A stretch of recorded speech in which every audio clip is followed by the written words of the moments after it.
CGM পরমাণুর একটি রেখা বর্ণালীর তরঙ্গদৈর্ঘ্য 456 ন্যানোমিটার হলে এর ফ্রিকোয়েন্সি কত হবে? তরঙ্গদৈর্ঘ্যের মান দেওয়া আছে ল্যামডা ইকুয়াল 456 ন্যানোমিটার। ন্যানোমিটার থেকে মিটার করব। তা বন্ধুরা, এখানে ন্যানোমিটার এককে দেওয়া আছে। আমরা যদি মিটার এককে প্রকাশ করি তাহলে কি করব? তো আমরা জানি 1 মিটার সমান 1 × 10⁹ ন্যানোমিটার। দেখো, মিটারটা কিন্তু বড় একক। বড় একক থেকে ছোট এককে গেলে এই মানটা দ্বারা আমরা গুণ করব।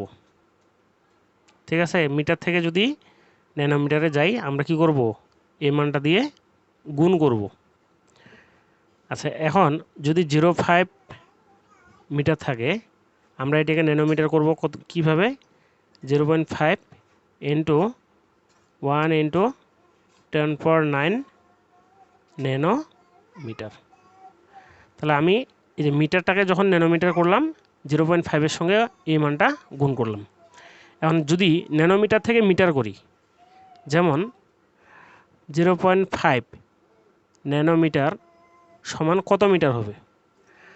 তা মিটার থেকে যদি ন্যানোমিটার করলে 1 × 10⁹ দিয়ে গুণ করতে হয়, তাহলে ছোট একক থেকে বড় একক গেলে ন্যানোমিটারটা ছোট একক, মিটারটা বড় একক। ছোট একক থেকে বড় এককে গেলে আমরা ওই মানটা দিয়ে ভাগ করব। তাই ন্যানোমিটার থেকে আমরা মিটার করব নাকি? তাহলে 0.5 ন্যানোমিটার ইকুয়াল 0.5 ভাগ 1 × 10⁹ দিয়ে ভাগ করব। তাহলে ন্যানোমিটারটা কী হয়ে যাবে? মিটার। ঠিক আছে, এটাকে যদি আমরা ক্যালকুলেটরে লিখি তাহলে 0.5 × 10⁻⁹। কোনো কিছু যদি তোমরা এভাবে লিখতে চাও তাহলে পাওয়ারটা কী হয়ে যাবে?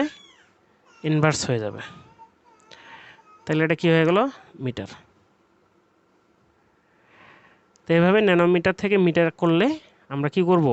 10⁻⁹ দিয়ে সরাসরি গুণ করলেও হবে। ঠিক আছে? আচ্ছা, তো এখানে যেহেতু ন্যানোমিটার আছে আমরা কি করব?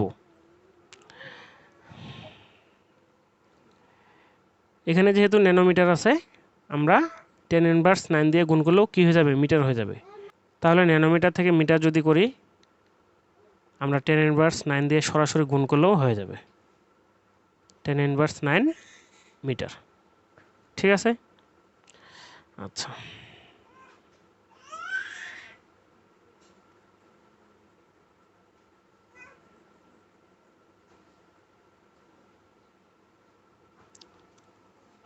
তা আমরা জানি নিউ ইকুয়াল c/λ। সের মানটা মুখস্থ 3 × 10⁸। ল্যামডার মানটা এখানে মিটার এককে দেওয়া আছে 456 × 10⁻⁹। তাহলে এককটা আসবে, তাহলে উত্তরটা আসবে 6.58 × 10⁻14 সেকেন্ড ইনভার্স 1 অথবা হার্টজ। কারণ আমরা কি জানি? 1 সেকেন্ড ইনভার্স 1 ইকুয়াল 1 হার্টজ। তাহলে যত সেকেন্ড ইনভার্স 1 তত হার্টজ। ঠিক আছে, এটা হবে অ্যান্সার।